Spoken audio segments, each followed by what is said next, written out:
Richician! Hey YouTube, Richician84 here, and I'm actually redoing a top 10 video I did some point in late 2013, because obviously that video's no longer there, and we've had a lot more of these cards come out since then. Yes, that's right, I'm counting down my top 10 favourite number monsters. Sort of another version of my top 10 favourite Xyz monster list, but I already did that a while ago. But this time I'm focusing on the numbers specifically, the biggest archetype in the entire game. And one of my favourites from Zexal. So these are the ones that stand out the most. So let's just get right into it. So starting things off at number 10 is number 11 Big Eye. One of the best generic rank 7s in the game. Obviously very good for any rank 7 deck. I of course mainly play this in Dark Magician, Red Eyes Black Dragon and generic machines, because why not?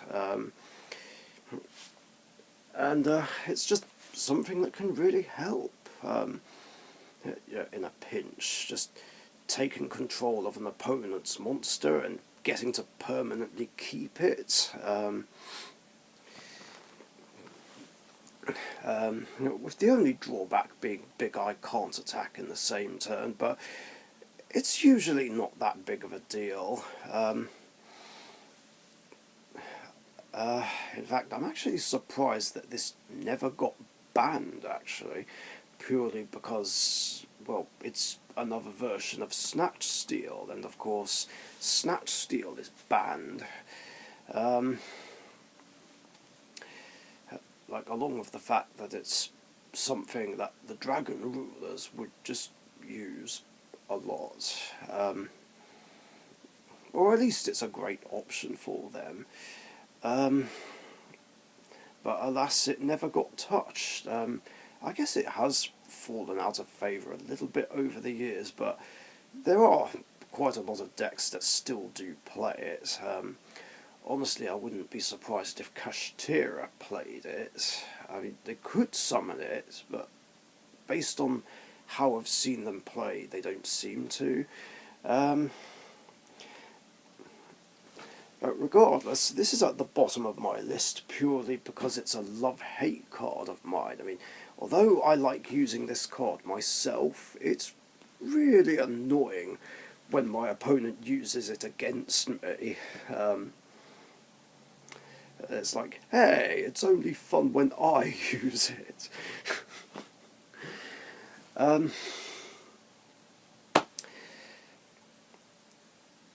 What else was I going to say about it?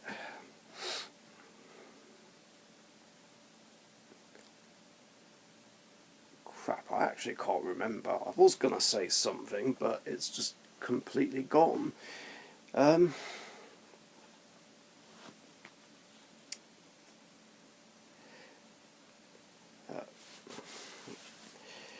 Yeah, Big Eye, still a great card even to this day. Number 9 is something I've never actually played, but did always like. Number 10, Illuminatis. Yeah, I've always really liked this card. I wish I did play it in a deck, but I never saw a reason to. I think I did try and play it in my gadgets once, but never fit it in. Or maybe I did, but I just never summoned it, because, well, there's better rank 4s. I do really hate that it needs 3 level 4 monsters. I believe this is actually the first ever rank 4 we got that needs 3 level 4s. If it only needed 2, that would have made it so much better. I just love that effect, sending a card from my hand to the grave to draw a card. Like, I love it when there's cards that can let you draw extra cards, usually. Would have been great in any rank 4 deck, but unfortunately, like I said, I just couldn't find a reason to, and still don't, even to this day. But still, I like its effect. I do like the artwork. I mean, if I do find a way to put it in something, then I'll put it in a deck. But right now, like I said, I can't see a reason to play it. Number 8 is number 65, Gin Buster. Kind of random, I know, but I actually did play this card in my Dark Magic Strike deck when I brought it back.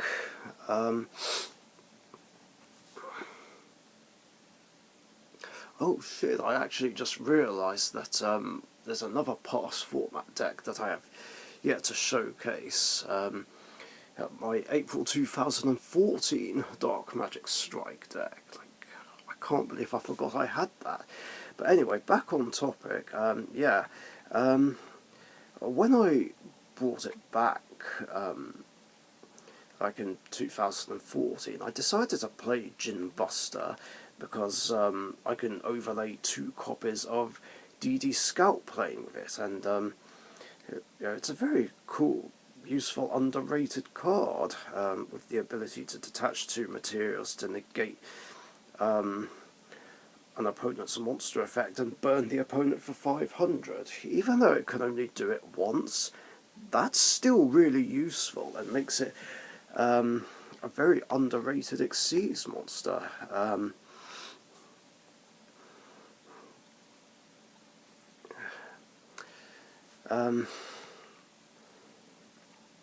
So, yeah, I mean, that's really all there is to it. Very handy to have on hand.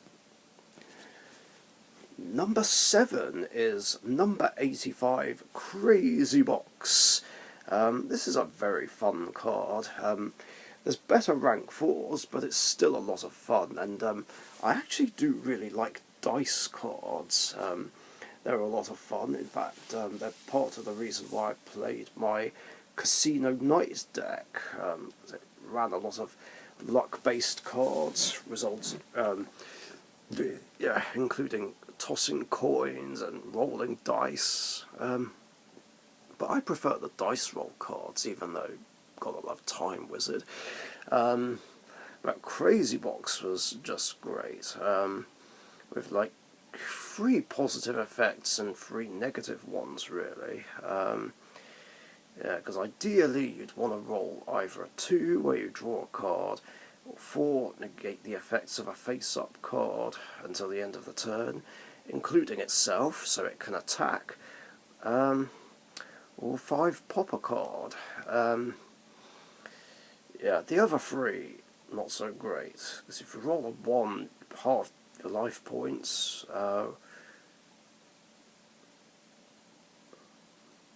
Oh no, wait, there's only 2 negative effects. My mistake. I forgot that if you roll a 3, you make the opponent discard a card, although not ideal against Dark World or Fabled, I would imagine. And if you roll a 6, it gets popped. So generally the odds will be more in your favour when using Crazy Box's effect. I'd like being able to use it where I can, whether I play it in Casino Night, Hero City, or Sky Scourge Karibo, because it is a Dark Fiend. Another thing I've noticed about it is it looks like a Borg cube. Like, if you're familiar with Star Trek, or at least The Next Generation or Voyager, you'll know all about the Borg and how this does look like a Borg cube. I don't think it says so in the trivia, but I always found that really cool. Number 6 is number 64, Ronin Raccoon Sandayu, which I've grown to really like a lot more ever since I started playing my cat deck, and since Emma plays this in her Melfi's. I nearly forgot the name for a moment there. It's nice that it has its own immunity when there's another beast on the field where it can't be destroyed by battle or card effects. It's great at clearing out a big problematic monster, just generating a token with the same attack points and then just crash and you're sorted. So it's such a fun card to help get you out of a tight spot. Yeah, definitely very handy outside of its own archetype. I've never played with the other raccoon monsters, but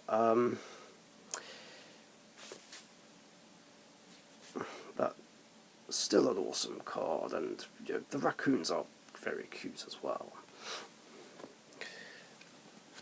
Number 5 is number 61, Vulcosaurus, one of the most destructive number monsters, which is basically like Destiny and Dragoon, just destroying a face-up monster and inflicting damage equal to its attack. So awesome, so fun to do. Sure, it can't attack directly in the same turn, but it's not that big of a deal. It's still doing big damage, and that's all that matters when bringing this out. And I like to play it in anything that can run rank 5, level 5s rather. Well, and I guess rank 5s as well, if I can. I believe I still play it in my normal Pendulum deck. I have it in my Gugagars. I've definitely got it in my Yuma character deck. It's just really great. I mean, I prefer it over Adrius and Tiraz, but the problem is too many situations require those two rank 5s. But Vulcosaurus is always fun. Number 4 is actually Express Gaming's favourite number monster, number 32, Shark Drake. Another one that needs 3 level 4s, but it's so worth it. And you know, I have to say, it is better than Illuminatis. I still like Illuminite though a lot, hence why it's on the list.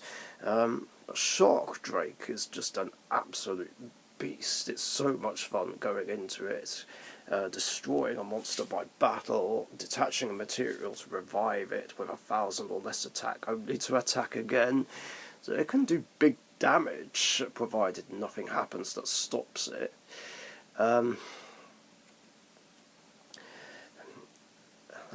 I haven't played it in a lot of decks. I think I did briefly play it in my Dark Magician Girl deck once upon a time.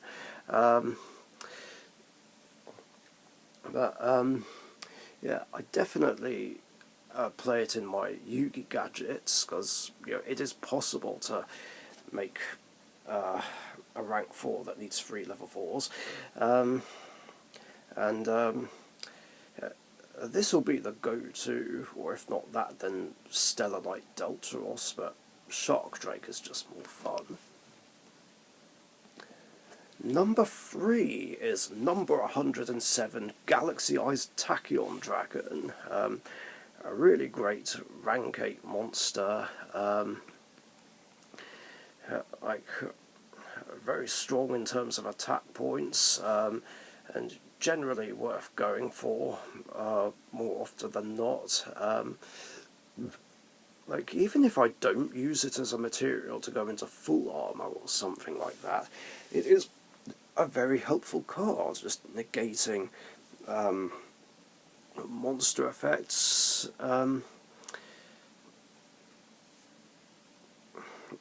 Like at the start of the battle phase, and I think they're permanently negated, aren't they?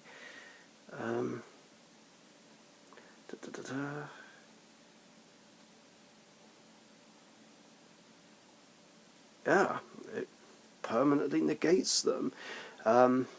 And this proved to be very helpful during those times where I faced off against Time Lords, one of my most hated decks in the game, but Tachyon just helped me plough right through them.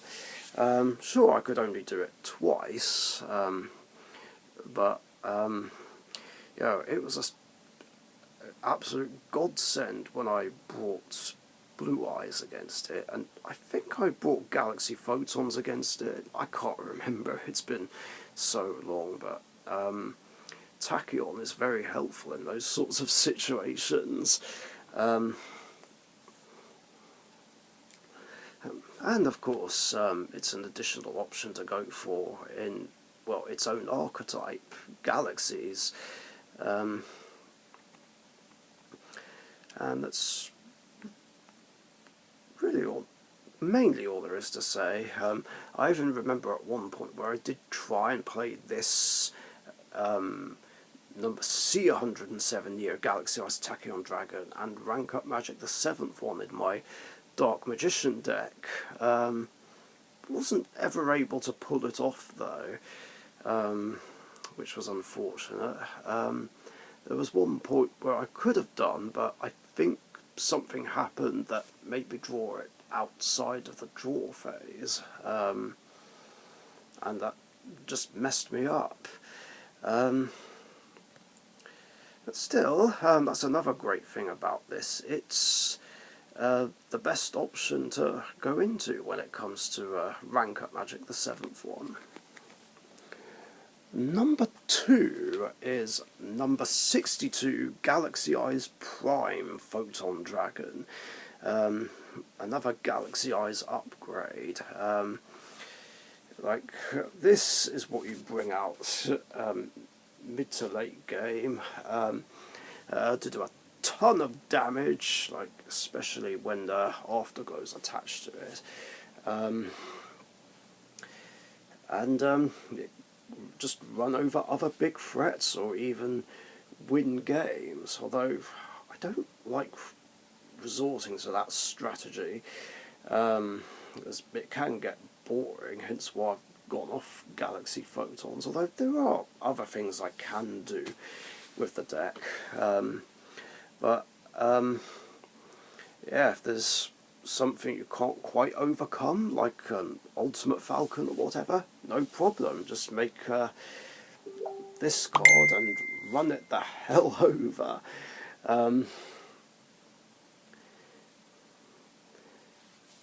I suppose you can use it outside of Galaxy Photons, just to get more attack points, but just be aware, of course, that if Galaxy Eyes Photon Dragon isn't underneath it, the damage will be halved, but I guess it doesn't matter in some situations, but generally it's better to use it with the original Galaxy Eyes Photon Dragon.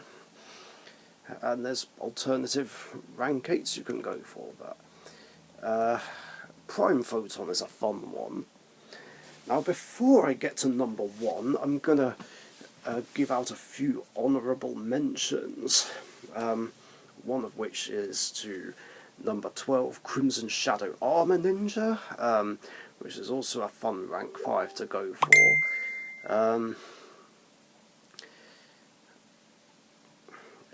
Very cool generic one as well. I mean, there's better ones, but it's still a fun one all the same, especially in its own archetype. Then there's one of the originals, the first one that was revealed, I think, Leviathan Dragon. Good old Leviathan Dragon was a staple for anything that could play level 3s. It's a good beat stick to run to just attack over stuff, very helpful. Shame it's kind of fallen out of favour, but I still have it in my Yuma character deck though. Then number 54, Lionheart, another really fun one, which I've not really played with much. I did try and play it in at least one deck, which was my Sky Scourge Karibo deck, but I never went into it. and it doesn't really use the extra deck that much anyway, but it was a fun option to have on hand. Then of course there's number 72 Master of Blades, which negates an effect that targets it, then destroys it, and then pops a card on the field. Really fun to do. I would play it in my Dark Magician deck, but I just never had the room for him really. Although maybe I did try and play it once, but I never summoned it. Same with my Red Eyes deck. Can't remember if I'd played it in my generic machines though. But still a great one. Then another one is another fun one, Harmonize a Gradial. Just have a bit of fun with. This one I did try as well, briefly in my Dark Magician deck. Only summoned it once for the fun of it, but didn't summon it that much. But it's still fun, giving it alternative attributes based on what materials are on it. And finally, Honor Arc, still one of the best rank 4s in the game. Just clearing out an attack position special summoned monster, unless it has targeting immunity of course, and then attacking something. Very useful. But yes, of course, in at number 1, my favourite number monster, as you can probably guess, is number 39, Utopia. I mean, who else could it have been? You know me. I'm a big fan of protagonists ace monsters, and of course it was going to be Utopia. Maybe the first rank 4 everyone played in their decks. I've always played Utopia in pretty much anything that makes level 4s, runs level 4s, and can make other rank 4s if I could. Even when it did fall out of favour a bit in 2014 and 15, but I still had Utopia on hand. But then of course he saw more popularity when Utopia the Lightning came around, and then everyone just started using him to go into that, rather than rely on Utopia specifically, which is a pity, although I'm guilty of doing the same thing. But then he started seeing a lot more play by himself again when Utopia Double came into the game, which made Double or Nothing more playable. But I've always been a big fan of Utopia all the same, just by itself, just having him on hand, nice 2/5 beta, for attacking over most monsters and blocking attacks. Shame it has that annoying drawback though, where if it's attacked when it has no materials it self-destructs, and rather annoyingly it does cause a replay. But other than that, he's just great, and I love that he's got a ridiculous amount of support. And now we're at that point where he's got like 1 million upgrades or something like that. Yeah, much love. And then of course I decided to make a deck specifically based on him, like also in 2013, and I've had that deck on and off ever since.